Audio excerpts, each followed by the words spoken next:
Kumusta mga kaibigan? Muling nagbabalik ng lingkod si Failure Stay. So ngayon, magagawa ulit tayo ng video para po may maibigay o may bahagi po tayong karunungan para po sa inyo. Okay? So, bago tayo dumako sa aking dasal na ituturo, nais ko munang ipakita sa inyo yung ating promo ngayong linggo. Okay? So, this June lang to. Okay? Ngayong Hunyo. So, yung promo po natin ay kung mag-aabil po kayo ng aklat, is parang siyang buy one take one or dalawang aklat para po sa isang bilihan. Okay? So, kaso nga lang, hindi po ito nakabookbind. Ito po ay files. Okay? Yung tinatawag na PDF files. So, isi-send po yung files papunta po sa inyong mga Gmail. Okay? So, yung nakikita yung video na ito, yan po yung mga aklat na inyong pagpipilian. Okay?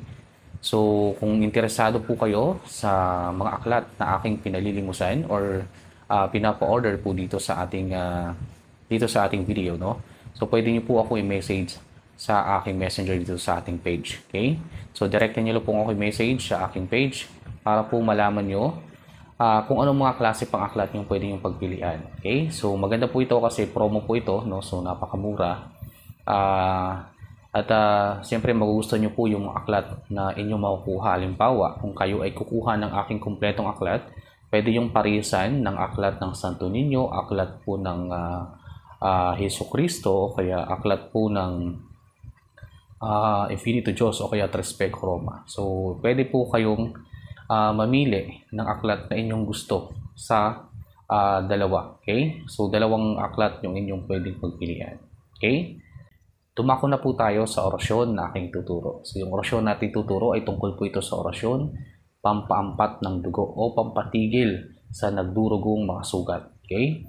So, yung orasyon na ito ay kinakailangan na inyong kabisaduhin, mas mainam na inyong imantra, no? Para mas makabisado ninyo. Yung pagmamantra, mga kaibigan, yan ay ginagawa ng 108 times. So, babasahin nyo ng paulit-ulit yung orasyon nang sa gayon inyong masaulo at mas mapalakas ninyo yung orasyon. So, maganda po yan na proseso o yung technique ng pagsasaulo ng mga orasyon.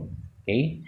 So, okay. So, ngayon naman mga kaibigan, halimbawa gagamitin nyo na yung orasyon, kinakailangan na bigkasin nyo yung orasyon ng 3 beses. Siyempre, para po mas maganda at mas maging epektibo yung orasyon, kinakailangan po na lagyan nyo po ng susi. Okay? So, tinatawag natin na susi ng mga susi, no? Para mas maging malakas o mas mapagana ninyo yung orasyon. Okay? Pagkatapos po nun, pwede nyo pong dagdagan ng pagpalakas na dasal na haikdona. Okay? Yung haikdona, yung po yung medyo mahaba na dasal at naituro na rin po natin dito sa ating mga videos. Okay? Yung mga nakaraan pa. So, pakihanap na lang sa ating mga videos dito sa ating page. Okay? So, pagka nabigkas na po ninyo yung orasyon ng 3 beses, sinundan ng susi ng mga susi, at yung panghuli ay yung haikdona. Okay? After po nun, iihip po tayo dun sa sugat. Okay? So, dun sa sugatan na nagdurugo para po mapatigil or mapahinto yung pagdurugo ng sugat. Okay? So, yun po yun. Direct na pong iihip dun sa sugat na nagdurugo. Okay? Ulitin ko, 3 beses. Ayan, 3 beses uusalin or bibigkasin yung orasyon. 1 beses susi ng mga susi. Ihip dun sa sugat, tapos 1 haikdona. Okay? Tapos after po ng haikdona, ihip ulit dun sa sugat. Okay? So, ganun yung proseso na gagawin. Okay? After po niyan, mga kaibigan, syempre, lagi ko sinasabi sa inyo, no? Na kinakailangan pagka gagamit kayo ng orasyon, syempre, magpupudal po muna kayo sa inyong katawan o kaya magdedepensa muna kayo. So, para hindi kayo higupan ng lakas ng spiritual. So, para hindi po sumakit yung ulo po ninyo, hindi po kayo manghina or manamlay. So, kinakailangan kayo ay magpuder sa inyong sarili. So, naituro ko na rin po yan dito sa ating page. So, hanapin nyo na lang po yan. So, yung mga videos na naituro po natin ng mga nakaraan pa. Tapos, yung susi ng mga susi. Okay? So, naituro na rin po natin yan. Okay? So, hanapin nyo na lang po dito sa mga videos. Okay? So, dumako na po tayo sa ating dasal na ituturo. Okay? Narito yung orasyon. Makinig na mabuti. Flodim, paes, flodim, contram, hodim, holim, descam. Okay? Ulitin ko.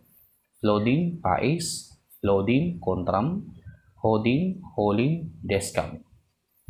Yan yung orasyon mga kaibigan. So, bigkasin lang ng tama or pakinggan yung orasyon kung paano ko binibigkas. Okay? So, yun po yung ating dasal na itinuro po ngayon. Okay? So, yun lamang mga kaibigan. Maraming salamat. Pagkaingatan lahat ng orasyon na ating tinuturo dito sa ating mga videos. Maraming salamat at mapagpalang gabi sa inyo lahat. Hanggang sa muli. Fair stay.